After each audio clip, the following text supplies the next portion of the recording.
Sí, maldito, no, sí, no sé si la palabra, bueno, caiga su sangre. Y no sé si todos, ¿no? Pero varios sí que han tratado los temas y lo tienen muy en cuenta, sí. Por ejemplo, en esta conexión que tengo de las parábolas, hay una dedicada al misterio de Rey y de las Naciones, varias parábolas que se dedican que aparecen ese tema. Ahí se ve eso, ¿no? La concepción que tiene el pueblo de Israel. O sea, en varias parábolas se aplican a eso, y al interpretarlo los padres van diciendo ese aspecto, ¿no? de esa mentalidad corporativa que tienen los judíos, y que los daños de sus jefes mancillan al cuerpo también, para el bien y para el mal. O sea, ¿Y lo deducen directamente de la escritura o...? No, las parábolas, pues, ¿no? Claro. Por ejemplo, la parábola de que viene el de las bodas, en las bodas de su hijo, matan a los enviados, luego matan al hijo, y etcétera. Entonces pasa el bien a los gentiles, hay varias parábolas, no me acuerdo cuáles son, pero son 6 o 7 parábolas que están en ese libro, que por eso lo llamé Misterio de Rey y de Naciones. Pero como digo, a otras parábolas que la traté en otros tomos, porque no sé, algunas tienen diversas relaciones. Una puede ser una parábola que exalte unas virtudes, por ejemplo, y al mismo tiempo trata el tema de los judíos. Entonces hay que elegir y ponerla en un lugar o en otro. Otras parábolas como el fariseo y el publicano, etcétera, o el hijo pródigo también. El hijo pródigo, el hermano mayor, representa al pueblo judío. Yo la puse en la parábola de la misericordia del primer tomo, pero podía haberla puesto en la parábola de Israel. Lo que pasa es que más bien se destaca el otro aspecto, la misericordia con el hijo pródigo. Pero el hijo pródigo sería el símbolo de los gentiles, y el hijo mayor, el que ha estado en su casa, el que ha tenido, siempre me has preparado, siempre he vivido contigo, nunca te he abandonado, le dice, y se enoja con su padre cuando es generoso y misericordioso con el hijo que vuelve después de la aventura de la libertad desbocada. Entonces ese hijo representaría a los gentiles que están en la idolatría, en las supersticiones, en la lujuria, en la vida, y el otro representa al que ha vivido en la casa del padre siempre, pero que en el fondo se cierra al pueblo gentil, ¿no? Y a la vuelta de los gentiles. Y así como eso, muchas parábolas. Al explicar eso, los padres van dando la idea de lo que es el pueblo judío, sí, de lo que significa. No, o sea, la idea de la pregunta es por... Sí, el paso de generación a otra, ¿no? De la maldición. Claro, digo, en la actualidad, no, como si se pudiera interpretar de la escritura, dice nuestro tratate, ¿ha habido un cambio en la argumentación o un cambio directamente en la idea propiamente del pueblo? Sí, no lo tengo tan presente en nuestro tratate como para responder de manera explícita a eso, ¿no? Pienso que es una concesión a las circunstancias actuales y tratar de subrayar aspectos de la misma verdad de los padres, pero que para ellos estaba en un cono de sombra, como es la diversa culpabilidad. Santo Tomás habla mucho de eso, ¿no? La diversa culpabilidad, incluso en la época de Cristo, del Antiguo Testamento. Una cosa es el pueblo sencillo que no sabía lo que hacía, otra cosa los jefes, y en eso también cabe el no univocar toda la culpa en el pueblo en bloque, sin distinciones, ¿no? Una cosa así.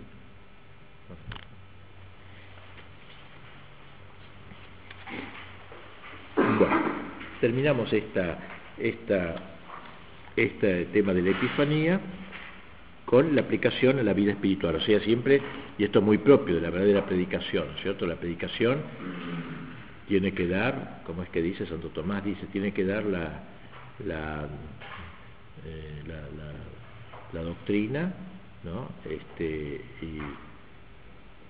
Udocia, tu delectet y tu flectet, ¿no? Tres verbos, Santo Tomás. La predicación es para que enseñe, primera cosa la enseñanza, para que delectet, es curioso esa fórmula, ¿no? Que a veces hacemos tan aburrida la predicación que faltamos a esta segunda fórmula. La verdad debe ser esplendorosa, ¿no? En realidad, una verdad que no sea esplendorosa, uno sospecha si es verdad. Un profesor, que me he hecho en cara a mí también, que es profundamente aburrido, digamos, yo no sé si está enseñando la verdad, porque la verdad de por sí es bella, es muy difícil la verdad hacerla aburrida, no sé. Bueno, esto es una pavada, una cosa intermedia, pero digo que Udocia, dice Santo Tomás, la predicación debe ordenarse en primer lugar a que enseñe Segundo, ut delectet, para que se goce, la verdad, y ut flectet, o sea, que se doble la rodilla, flexionar, genuflexión, flectet, o sea, que doble, que convierta, ¿no?, la parte moral. De esos tres aspectos debe tener la predicación, se refiere a él en general, en la iglesia. Bueno, digo, él también, o sea, docet, ¿no?, la enseñanza, el tema que saca de aquí, que hemos visto, la instancia espiritual, el tema, sobre todo, unión hipostática, que es el tema central, y otros. Hacerla gustar, la belleza de la expresión, mostrar la belleza de nuestra fe. Y flecto, o sea, la consecuencia moral. La predicación pura moral, eso también es moralina, eso no es tan bueno. Hay que tratar de dar lo doctrinal. ¿De dónde se deduzca lo moral? Claro, a veces no hay tiempo, bueno, no va. Pero si siempre uno está en lo moral, digamos, eso no es bueno, no es bueno. Y los padres nos enseñan así, cómo se predica. Por eso aquí también, luego de haber hablado de la epifanía, de lo histórico, enseñado elementos históricos, después elementos de fe, digamos, del dogma cristológico, ¿no?, va a sacar consecuencias para la vida espiritual, ya que la celebración debe representar, como ponemos ahí, o sea, volver a presentar el hecho. Recuerda que decíamos, los hechos se hacen contemporáneos a nosotros, los hechos de la vida de Cristo, y eso es que la liturgia, la representación y la predicación debe participar un poco en ayudar a esa presentación de los misterios de Cristo. Veamos en la página 159, dice: el día en que Cristo, Salvador del mundo, se manifestó por vez primera a los gentiles, ha de ser, amadísimos, objeto de nuestra veneración y de nuestro homenaje religioso. Hoy debe subir en nuestros corazones la alegría que llenó los corazones de los tres magos cuando, incitados y guiados por una nueva estrella, adoraron, presente ante sus miradas, a aquel en quien habían creído cuando les había sido prometido. Este día no ha terminado, de modo que haya pasado con él la virtud en el sentido de virtud, fuerza, ¿no?, entonces revelada de la acción divina, y de que de ese acontecimiento no haya llegado hasta nosotros sino un recuerdo glorioso que acoge nuestra fe y honra nuestra memoria. O sea, no es simplemente un mero recuerdo como puede ser un recuerdo histórico. El don de Dios, por el contrario, se multiplica, y aún hoy nuestra época experimenta todo lo que comenzó entonces. La idea de que los hechos no se cierran en sí, sino que se prolongan a lo largo de toda la historia. Aunque el relato de la lectura evangélica se refiera propiamente a la predicación, se refiere propiamente a aquellos días en que tres varones, a los que ni la predicación profética había instruido, ni el testimonio de la ley había enseñado, vinieron desde los confines del oriente para conocer a Dios. Sin embargo, esto mismo advertimos que sucede ahora. La representación, el hecho, el odie ese, ¿no?, con la iluminación de todos los que son llamados, y de una manera más manifiesta y abundante, pues se cumple la profecía de Isaías que dice: el Señor ha revelado su santo brazo a los ojos de todos los pueblos, y los extremos confines de la tierra ven la salvación de nuestro Dios.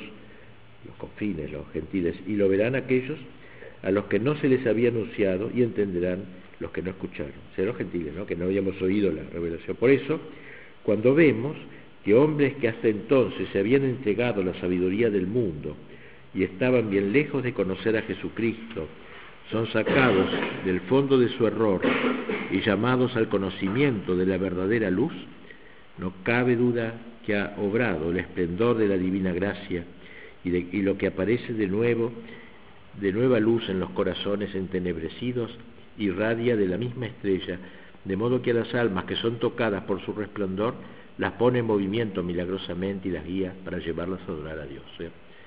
Nuevos magos en la historia, ¿no?, que van siendo llamados por el esplendor, etc., y se ponen en camino.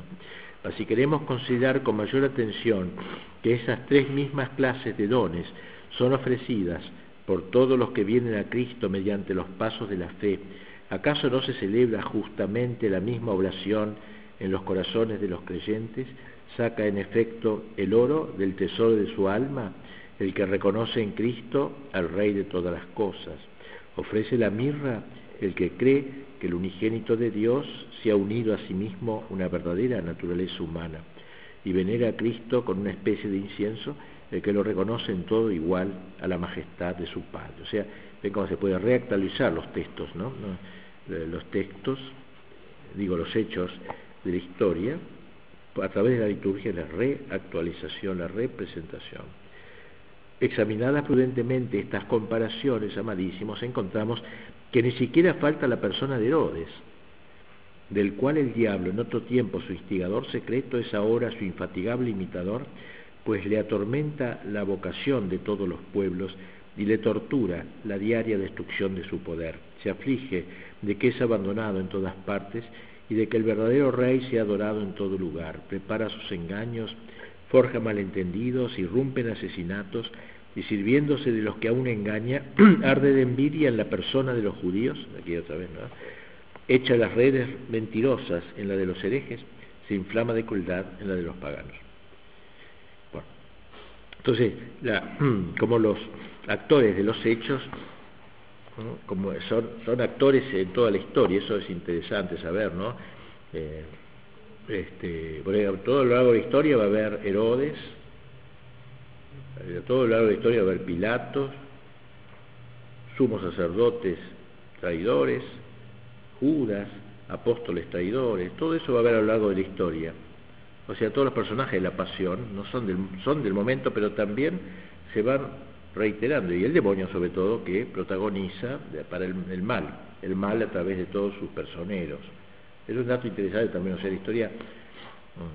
Una señora amiga mía escribió un libro, no me acuerdo cómo se llama, de los personajes de la pasión, y va mostrando cómo todos esos personajes existen hoy.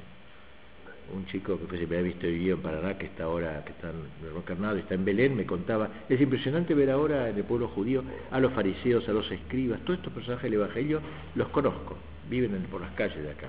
O sea, son actitudes de vida, que no solamente personas de ese momento.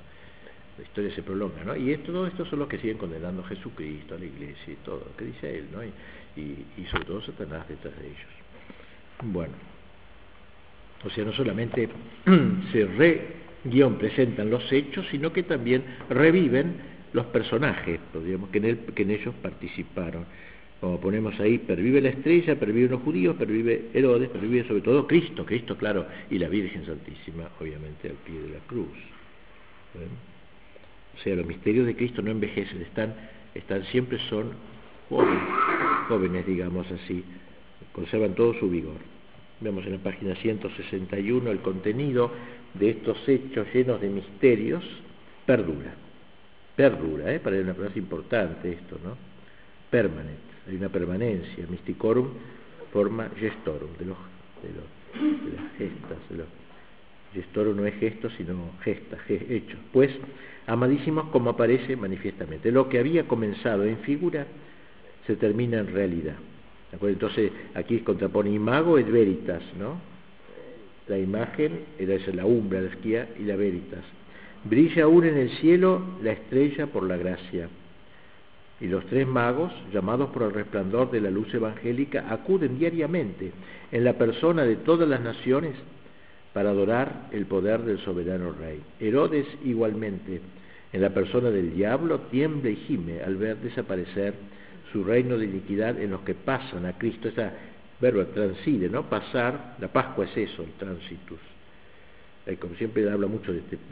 Por eso, al matar a los niños, cree que da muerte a Jesús.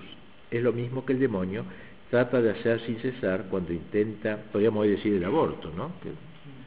Es lo mismo que el demonio trata de hacer sin cesar cuando intenta arrancar el Espíritu Santo a los que acaban de renacer y de aniquilar al que como niño aún tiene una fe tierna. En cuanto a los judíos que han querido estar fuera del reino de Cristo, en cierto modo están aún bajo el poder de Herodes, ¿no? Aquí mostraría un poco esa continuidad del pueblo judío en la época de él.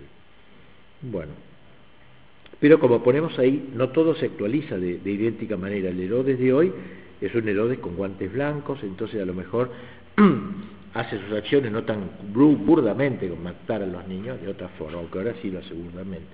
Ahí en la página 161 abajo, terminamos con ello, dice, viendo que la fe de los príncipes le hace resistencia, esto era cuando el mundo se iba haciendo cristiano, ahora ya no. Bueno, que la indivisible Trinidad de la única divinidad es adorada en los palacios con no menos celo que en las iglesias, ojalá, ¿no es cierto? Bueno, se aflige de que se le impide derramar la sangre de los cristianos, la emprende entonces contra las costumbres de quienes no puede conseguir su muerte, reemplaza el pavor de las proscripciones por el fuego de la avaricia y corrompe por la sensualidad a lo que no ha podido quebrar infligiéndoles males. Su maldad, en efecto, habituada durante largo tiempo a una perversidad grande, no ha depuesto su odio, sino que ha cambiado el modo. Podríamos decir, el aborto es otro, el nuevo modo que tiene de matar a los niños, acometiendo el modo, sometiendo con halago a las almas fieles, enciende las concupiscencias de aquellos que no puede atormentar con los suplicios. Y esta manera de obrar, pero es el mismo personaje, son los mismos personajes siempre actuantes, ¿no? Pero es claro, aquí destaca el ejemplo de los magos sobre todo, ¿no? Bien, decía ahí que será menester hacernos nosotros mismos como la estrella, conservando en nuestro interior el resplandor y convertirnos en la estrella para los demás, el elemento apostólico, llevar a los demás hacia Cristo, ¿no? Hasta Cristo. Bueno, con eso terminamos los misterios del natalicio. Entraremos los misterios pascuales, pero veremos no la cuaresma, que no va a tiempo, sino la cruz y los misterios siguientes, ¿no? Solamente así los 2 días que nos quedan cubrimos. Gracias, Señor, por todos los beneficios que hemos recibido de tus manos por Jesucristo nuestro Señor.